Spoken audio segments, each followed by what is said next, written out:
Damon, welcome to the show. Really have you on. It's an honor. I'm interested in talking about your book, your background, what you're doing, but how would you want to introduce yourself to the audience? Of course, we got information in the bio for the podcast, but say hi and tell them what you want them to know. Great. Well, David, first of all, it's great catching up with you before we came live. And so I'm honored to be here today. For your audience, my name is Damon Lembi. I'm the CEO of LearnIt. LearnIt is a live learning platform, and customers turn to us when they're looking to upskill new managers, build a culture of learning, improve communication, all that kind of stuff. I've been doing it for close to 30 years, which is pretty incredible if you think about it. Time's really gone fast. I love it. I grew up in the San Francisco Bay Area. I was a big sports guy. I'm sure we'll probably get into that. I played Division I baseball, learned a lot of lessons about how to lead and just how to go about life through sports. And I wrote a book. April of 2023 came out. It's called the Learn It All Leader. Almost forgot there for a second. And yeah, here we are. So excited to get into whatever you want to talk about. It's interesting when I think of sports that a lot of times, and forgive me, I'm kind of talking about myself. I rose to being a leader in water polo because of the way I played, but also because I had some aptitude. Okay, so I kind of looked like a leader. I knew how to shake somebody's hand, look them in the eye, whatever, and I was kind of bossy. But I realized it took me until 2003 to realize, and I was in high school. I finished in 75. That's a long gap. That hey, I had leadership aptitude, but no skills. Did you see that much in the sports teams you were on, or did you have like coaches that were really mentoring the captain of the team or other people to be leaders as you were going through that experience? Well, I think for me, that I saw it across the board. I mean, I was really fortunate, David. I played for three Hall of Fame college baseball coaches. And so I was able to learn a lot and model some of my own leadership after them. But I also played for some terrible coaches across the years in different summer leagues and in just different sports as well. And as far as if they were coaching people to be leaders themselves, I don't have any particular examples of them like singling out different people, I just think that I didn't even realize it at the time, but what I learned playing baseball, I like to call it an athletic education. At first, I didn't know if my skills were going to be transferable when my sports career ended after college, but it's been an incredible experience in learning lessons, and the skills that I had have been what's guided me in my way I've been become a leader over the years. So you mentioned terrible coaches, and I don't want to dwell on the attributes of terrible coaches, but there's a lot of people out there that run into a situation like you did, and they have a bad boss. Mhm. What would be your advice for them? Well, my advice first is to give you an example of what I mean by one of my terrible coaches is it doesn't really matter who it is, but it's funny that this gentleman is actually a major league head coach right now. And he was somebody who made it all about himself. So when the team was going well, he took all the credit, right? He was out there. It was because of his pitching changes, what the lineup was like. But then when things went poorly, he would push the blame out on his team. He would say, well, how are we going to win if the bases are loaded with one out and our number four hitter strikes out in a key situation?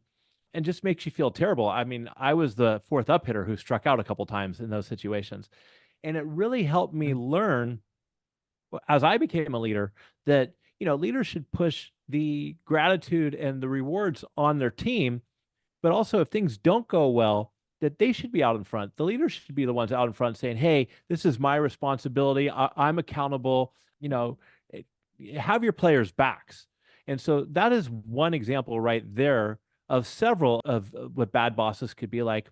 And my recommendation for those of you out there who have a bad boss is to first understand that it's not your fault. It's not your fault. If you're doing what you're supposed to be doing and you have somebody who either you don't gel with or maybe you don't trust, then I think it's important. You should probably sit down and have a conversation if you can to change. Otherwise, you need to realize that you're not stuck there. And life is too short and time is one thing you can't get back. And you need to get out of that. Just like if you're in a bad relationship, I think it's important to not take the victim mentality. I had somebody say once, don't let life happen to you. Take control of your life and figure out what you need to do to put yourself in a position to succeed and go forward. Yeah, I like that because, what I tell clients when I'm coaching them and this comes up, is I say, well, as you say, first of all, you meet with them one on one, see whether anything can happen, whether you can move it, and you don't meet in an accusatory way. But then you have to step back if it's not going to change, and you have to realize, number one, this person's only going to be there for a season. But how long is that season? Is it 3 more months or is it 30 more years? Okay. And how long do you want to wait it out? And I agree with you. That's something where once you've waited a reasonable amount of time, unless it's abusive, right? If that guy's Can't really tolerate that. chewing you, yeah, then you got to be gone. You Yeah. can't live with that. Yeah. If Yeah. if you're in a situation where it's abusive, or if the leadership doesn't have integrity, and they're doing things that you're like scratching your head saying like, should I even be involved in this? Yeah. You need to get out right away, because you're going to be associated with that for the rest of your life. And you don't want that to have it for things to go in a wrong direction. And even if you get out unscathed, people to say, well, why were you there for 3 years? Right. So I think it's your responsibility. Nobody, David, is going to look out for your career as much as you are. So you're responsible for your own career. Yeah. And I like the responsibility piece. And also flipping that if you're upset with your boss, first thing to do is look at yourself. You brought it up. You're performing okay, but you need to look at yourself. Where am I potentially messing up? Where am I not communicating well? Whatever it might be. And that can be really helpful. I always like Zig Ziglar's phrase, you can't make a good deal with a bad guy. Yeah, I like So, that. Yeah. yeah, if your boss is a bad guy, like you're talking about, there's ethics issues or whatever, it's like, I got to get out of here. This isn't going to be good. Now, I want to flip it though. I want to go to the positive stuff. So, you had the blessing of working with three top professional coaches. Absolutely. You probably, mentioned in your book, but what's a takeaway or up to three takeaways you got from each one of those people? That's got to be very interesting. Yeah, I would say when I was coming up, take it back a step. When I was coming out of high school, I was drafted in the 13th round by the Atlanta Braves. And so I was a high school American. And so I had this first big decision in my life. Am I going to be a professional, go the professional baseball route at 17, or take a full ride scholarship to Pepperdine University down in Malibu? And I had great parents, David, in the sense that they said, this is your life. This is your decision. We'll support you in whatever direction you want to go. I went the college route because, and this is the first big takeaway that I'm getting to, our coach, Hall of Fame coach Andy Lopez, he set moonshot goals, and he had a very clear vision. And here's how we're going to do it. And he kind of outlined that very clear goals, moonshot goals. Not everybody believed it. We're like, well, how are you going to compete against an Arizona State or an LSU? And you know what? I ended up getting hurt and leaving. But the year I left, they won the College World Series. And it Wow. was because I really believe it was because he set the goals really high, and he gave clear direction, and everybody on the team was going in that direction, and they were bought into the dream, and they were bought into the vision. And that's one great thing I think that I learned about leadership. Another one was that when I was at Arizona State and I played for the legendary Jim Brock, which was incredible. I mean, this gentleman was going through the final stage of his life with cancer, and he ended up dying during the College World Series that we played in.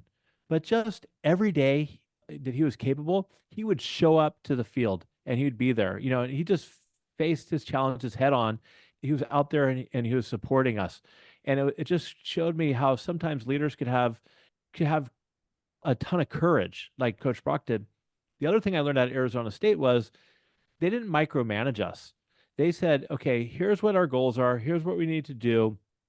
And you guys need to kind of police yourselves, right? Do whatever it is you want to do. But at the end of the day, when we step on the field, you better be ready to perform. And one of the great things about that team was we built a team that everybody gelled well together, and we held each other accountable. And it came from above, right? The leadership, but nobody was micromanaging us. Nobody was, in the hitting cages, making sure that we were practicing the right things, or we were working out, doing whatever it is we're supposed to be doing. We held each other accountable, And it was because we were all clear on what we were supposed to do. And those are a lot of the great things that I learned from them as leaders. And also, But let's stay there for a moment, okay. because I love what you're saying, where everybody was all in, everybody on both teams, on Pepperdine and then Arizona, Mhm. that they're all in. And so they're committed. And so it sounds like at Arizona, you had a little more leeway where they put more responsibility on the individual team members. And how did that go when one team member, did any of them kind of slip or not put forth enough effort? And another team member had to say, hey, come on, we need to do this? All the time. That's Oh, a, okay. that's such a good, that happened all the time, where one of our star players, first round draft choice, had a terrible work ethic. And a lot of times we had to take him aside and say, hey, man, come on. You need to be the leader of this team. You got to show up and compete in practice. And it's sad because that kind of stuff catches up with you. He was able to perform at the level in college. When he took it to the next league, next levels and to the big leagues, he had a mediocre career. But I think if he would have, taken everybody's advice and had the work ethic that he needed at the college level, probably would have had a 15, 20-year career. But yes, we held each other accountable. And even as 18, 19-year-old kids, we'd make sure that, everybody was pulling their own weight. We were also, one thing that all coaches were, really strict on was discipline, showing up on time. That was a huge one. And if you weren't 15 minutes early, you were late. And if you were late, you had to run 10 miles before you got your uniform back. And that's Whoa. just something that stuck with me my whole career too, is figure out whatever it is you need to do. There's really no excuse to being late. Just plan accordingly. Let me peel back the onion a little bit on that, though. So you had to hold each other accountable. Mhm. Did the coaches teach you guys how to do that in a respectful, empathetic, but firm way? No, I don't. I mean, you got to remember this was the early '90s. Oh, yeah, You know, yeah. No, this that's why I this expected. Yeah, yeah. this is the early '90s. This is when I reconnected with my coach Andy Lopez, who's amazing. When my book came out last year, and I didn't really talk to him for about 30 years, and he scared the heck out of me, David, during my time at Pepperdine. You know, and I think that maybe we could call it tough love. And there's a couple stories in my book about the tough love. And one of them, Coach Brock's wife said, "I love your book, but I don't like some of the stories as far as some of the how hard he was on some of you guys. Even though it was super Yeah. true.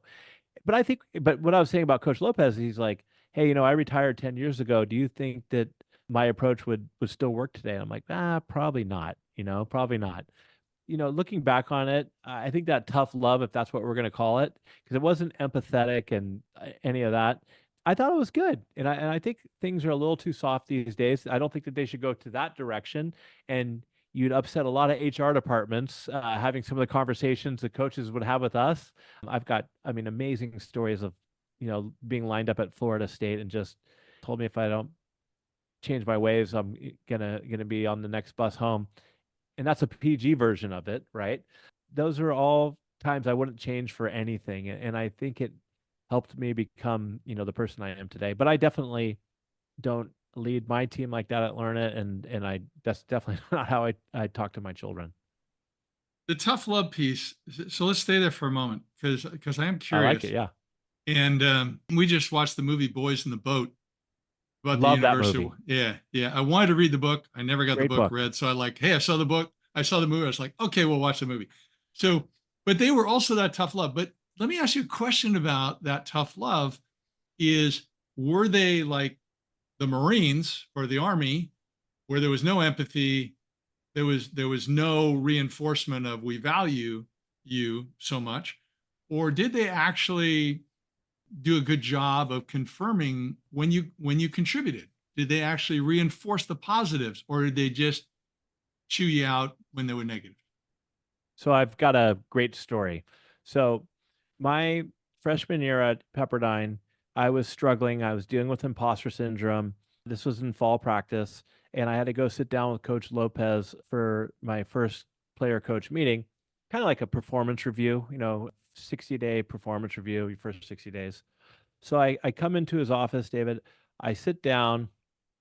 Coach Lopez leans forward, looks at me, and says, "Young man, when I brought you on board and recruited you, it was because I believed you had what it took to be a great third baseman at Pepperdine. I thought you would be a middle of the lineup hitter, a great fielder, but he's like, son, you don't have what it takes to play Division I baseball. And he sat back and he crossed his arms and looked at me. And I just wanted to get out of there, right? I just wanted to get out. I just wanted to go home or cry. Before I had a chance to respond, he leaned forward and he looked at me and he said, "That's not what I think of you. I think you have great talent, and you've shown that in spurts on the field when you go out there and you be yourself, but you let the self-doubt and limiting beliefs get to you. Me and the coaches believe in you, Damon. You have what it takes to be great here, but you need to get out of your own head, son. And until you do, there's nothing we can really do about that." So that's an example, I think, of tough love. And I like to say the great coaches, yes, they were very hard, but they also really pointed out and made us feel good when we did something well just as often. So it was definitely not a situation where you're just, screaming at some guy, telling him you're pathetic. They would definitely recognize you when things went well. And I think that for your listeners, I just think that that's so important. I like to talk about how a lot of times you'll have these team members, and sometimes they don't just see in themselves what they're great at or the accomplishments they have. And I think, and this goes for players, coaches, and for parents as well. I think it's our responsibility to point out and acknowledge, hey, look what you've already accomplished. Look what you've done, and make that visible and recognize people for that. I know I've got stories of things like that with my high school baseball coach that stayed with me to today, and you can have such an impression on your team members, kids, all that kind of stuff. Yeah. And I think one of the challenges that we have with our team members at work, and particularly people coming up through high school, college, is that social media destroys them. Awful. Social media says Awful. you're not Think. good enough. Hmm. Okay. You need to get Botox lips. You need to do your eyebrows. You need to do this. You need to do that because you're not good enough. And we are not training our kids, even young adults or even adults, to realize, hey, you're good just the way you are. Okay. 100%. And it's just ripping them. So there is such a you're not good enough. As a matter of fact, when I was in a group of me, I was actually in divorce recovery after my first marriage ended. And we started talking around the table about the negative voice in our head. And one guy who had just been divorced twice, he said, "Oh, it's not one voice for me. It's a negativity committee. And they just Yeah. beat the hell out of me." I've loved that. I've loved that picture because it is. It's like you don't have one, demon or voice or whatever hitting at you. It's like they're all coming at you. And I think it's really tough. And they don't know how to deal with it. So if we as leaders aren't doing what you just described, where your coach at Pepperdine added the positive, then we're leaving them out on a limb and we need to pick up on it. So, in your experience as a leader, how often should the leaders be doing one-on-ones with their direct reports? I think that's a great question. And maybe it depends on how many direct reports you have. Hopefully, you don't have more than 15, because I think that it's pretty difficult to manage over 15 people directly. Yeah. But I think at least every 2 weeks. I think at least every 2 weeks, you should have either a formal or an informal conversation with your direct reports. I typically, I learned it's a small business. We have about 50, 60 employees. I make it and I've got several managers, so I probably have 4 or 5 direct reports who I talk to every week all the time, Yeah. uh, and I make it a habit of, like, I just go for a walk out here in Sausalito, and I want to make sure that I'm contacting Courtney, Darren, Matt, whoever it is, right? Having conversations, but also having those formal one-on-ones with them biweekly. And for all your listeners out there, here's one thing that's very important. If you have something scheduled, do your best not to keep moving it and changing it. I think it's very, very disrespectful for your team, and they're going to lose trust in you if you always have, if you have different priorities, then say, hey, you know what, Bob, I know we have our one-on-one coming up. Do you mind if we just move that an hour or we forget it this week? You just lose the consistency. So I think you need to be intentional in setting these meetings and having a purpose with them, of course. And it doesn't always have to be work related, especially I was just on a panel talking about trust. And it's when you have these one on ones, ask people, how are you doing? What's going on in your life? And then listen to them. Don't be playing with your phone or sending an email. And what I've found is that people really appreciate that. That you hear them out, you hear them as humans, what's going on with their life, and you're there to support them. That helps build trust. And I think people will end up wanting to go the extra mile for leaders who do that. Yeah, boy, you touched on several things. I was reminded of Peter Fiddler. He's a client of mine in New York City, WCA Technologies. And they got 30, I don't know, 30, 35 people. And he's been doing it for 35 plus years. What he does now is, like every week he takes an employee out for coffee or lunch.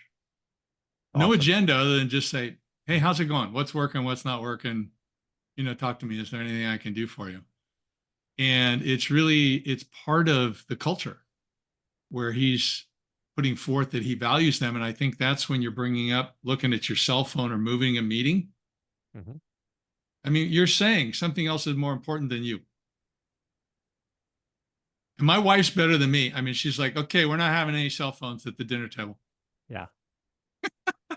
It can It's sit hard. in your pocket or it can be left on the counter. And it It's hard. works. It does work. And it's hard. And again, for your listeners out there, and this is a reminder to myself, as a leader, you're always on, right? So Oh, yeah. people are looking at you, how you talk, how you behave, the mood you're in, how you're interacting with them. And I know you have a lot on your plate. We're all busy. We all have a lot of things going on. But if you don't make your people feel like they're important, it's gonna erode their engagement at work and lose trust in the leadership. I had somebody, and I'm not saying I'm the greatest leader in the world. I try hard, right? I try hard. I had somebody tell somebody else, they said, you know what? Every once in a while, Damon just calls me on Microsoft Teams and just says, hey, what's going on? How are you doing? And he's like, that means more to me than I've never had a manager do that for me before. And Yeah. so another little tip is just have a little quota of saying, 5 people this week, I'm just going to shoot out an email and thank them for something. And that's another thing I try to do. Hey, Mickey, I just want to say you're doing a great job and I really appreciate what you're doing. That goes so far, but you got to be genuine about it too. I mean, Oh, yeah. Yeah. I genuinely care about my team.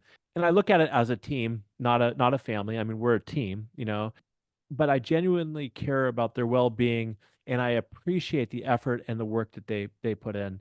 And if you're inauthentic about that, people see right through you. So I just think that's important as well.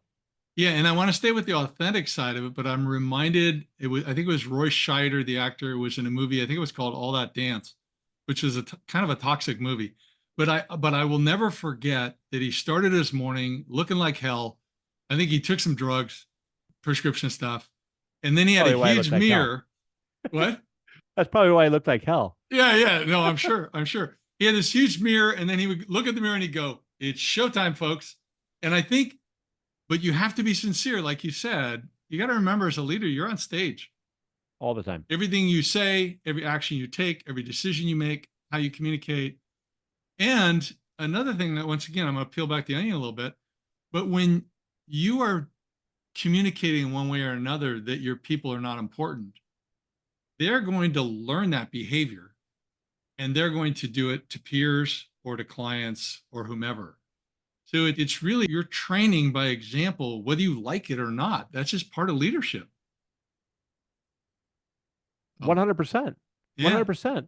I mean, if you're leading with no integrity or you're taking shortcuts, your team's going to look at you and they're going to say, Damon does that. Why can't I? Why can't I Yeah. take the shortcut here?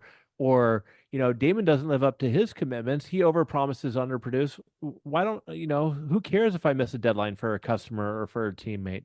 So, I mean, that's part of one of the responsibilities that you take on as a leader, I mean, a lot of times people think whether you're a small business owner or you get into management that it's all glory and things great. There's a lot of responsibility that comes along with it. And if you're going to take it serious, and it's also a lot of fun and it's also challenging, but if you're going to take it serious, you need to go back to doing what we're saying here is leading by example and modeling the behavior that you want your team to do, not only for your internal team, but for your customers as well. Now, going back to the sports analogy, your background. So, Mhm. what's your thought on leaders and having a coach or a mentor? Because it seems like when I look at professional athletes, even the best still have some coach or multiple coaches working on one or more aspects of their game. What are your thoughts on that in the business world? Well, I think my little tagline that I use for my book is great leaders aren't born or made, they're always in the making. And that is so true. If you're a leader and you're a know-it-all, like I've got it all figured out, I don't need your advice, I don't need your help, you're done. You're going to get passed over. The greatest athletes, the greatest leaders, I find the greatest leaders I've had the privilege of meeting with are super humble and they're very curious and they're always looking to learn. And I think it's incredibly important to have a coach or a mentor. I think they're two different things, really. I think, a mentor is somebody that you go to for advice and wisdom, and a coach is somebody who kind of pushes you and brings things out of you. Um, and but I think it's critical. I have a coach. I love taking classes myself and continuing to grow and evolve. And you look at Major League Baseball. Every year they start off in spring training and they go back, David, and they start with the fundamentals, right? They go and you take batting practice, you work on the pitcher covering first base, whatever it is. And that's so important in the business world as well. Like with sales, I think that you got to understand what the fundamentals are and you keep practicing that and keep honing those skills and keep learning how to adapt and get better at doing them differently. I think it's critical to either have a coach or have at least what I like to call learning agility and being open to learn and continue to grow because otherwise you're just going to be left behind. So I love the comment about being humble. Jim Collins, when he did Good to Great, that was the Great one book. trait of all the great leaders. The one trait they shared in common was all of them were humble. Some were super outgoing extroverts, drivers. Other were more introverts. I think like the John Deere CEO, Mhm. but they all were humble, and that made such a difference. So the other thing that strikes me about what you said when you talked about if you think you got it all figured out was there was just a study released, I think this week, at least I saw it this week, where they said that people who want to be leaders are actually often worse leaders than the people who are brought into leadership and are groomed and mentored into leadership. Possibly because of what you said. If they think, oh, I'm a leader, I can do this, then they're going to miss some things. They're not going to be as open to as many things. I think that's a very interesting point that you bring up. So, talk to me about the Learn It All leader. All Okay. right. So, what are you trying to accomplish with this book? Well, what I guess I'm trying to accomplish from this book is I think first and foremost for everybody out there, I mean, if I can do it, you could do it too. I mean, I didn't get a Ivy League degree. I didn't get an MBA. I just worked hard, and it's funny you brought up all in earlier because that's the title of my first chapter. I'm just somebody, I go all in, I do my best, I make mistakes, you learn from those mistakes. And so literally that's what I would say the goal of my book is. It's pretty easy to read, it's practical, and I share a lot of stories.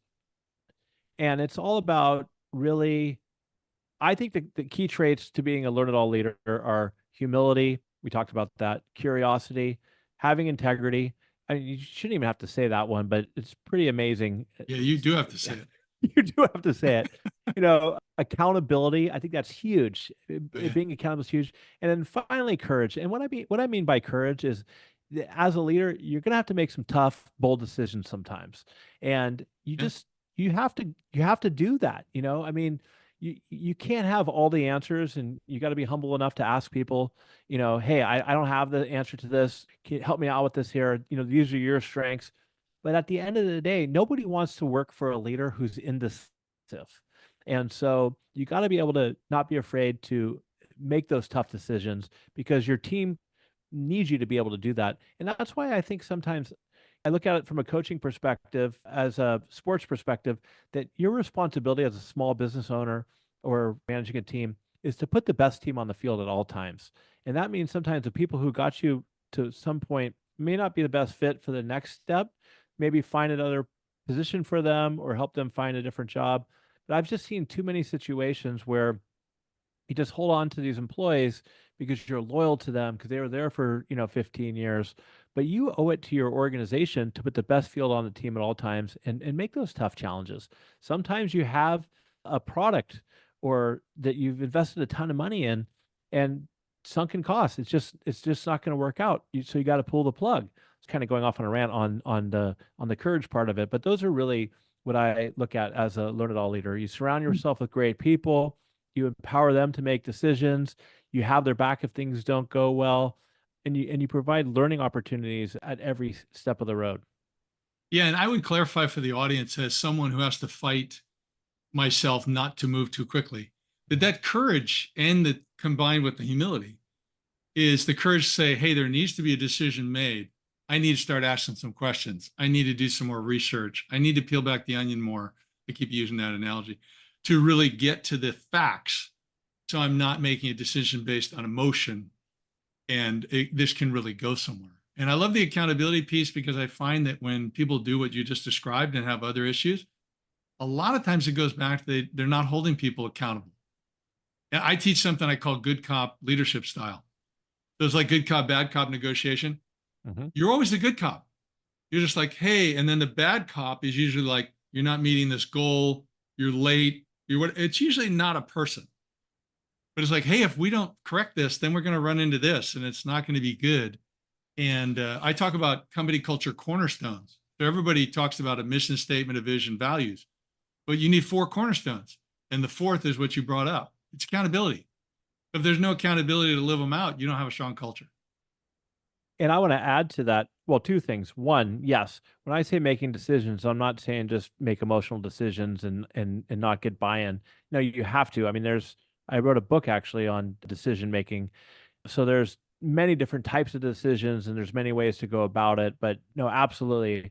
But what you were saying a minute ago, which is so true, is as a leader, being accountable, it also means having difficult conversations. And you owe it to your team members to do that. If things aren't going well, it may be hard to have those conversations, but you owe it to them so they could learn and adjust and pivot. And if you don't, it could go too far down the road. It's not helping them with their career. It might end up leading them out of your organization. So I know what you're saying there with the good cop, bad cop. It's just important for you to step out of your comfort zone if that's tough for you, and have those kind of conversations. I don't think you should do it in public. I don't think it should be 10 people in the Totally agree. room. I think that if you have to have a difficult conversation, you should do that. You should do that privately. I don't think you should ever embarrass somebody or really give constructive feedback, negative feedback in front of other people. I just don't think that that's appropriate, but it needs to happen just in the right environment. Totally agree. Totally agree. So, Damon, I feel like I could spend a lot of time with you. I hope you do contact me when you come up in the area. I'd love to Let's go get to together Susie's again. Cafe. Yeah. Which one? Susie's? My brother-in-law says Susie's Cafe is the best restaurant in Granite Bay. Okay. I'm not sure, but I'm sure my wife knows it. I'm mainly into the coffee shops. But any closing thoughts that you have for our audience? Well, it's one of the things I said earlier. Great leaders aren't born or made, they're constantly in the making. I also recommend for all you out there, get out of your comfort zone, try things. I think that's where real learning takes place. And if you want to connect with me, find me on LinkedIn. I also have a podcast called the Learn It All podcast where we bring on great leaders, and I really enjoy doing that and learning from other people. And David, maybe I could get you on it sometime, Would as love well. to. Would love to. It'd be an honor. But thank you very much, Damon, for being on. I really enjoyed the conversation. A lot of good data points for our audience. Thanks for having me.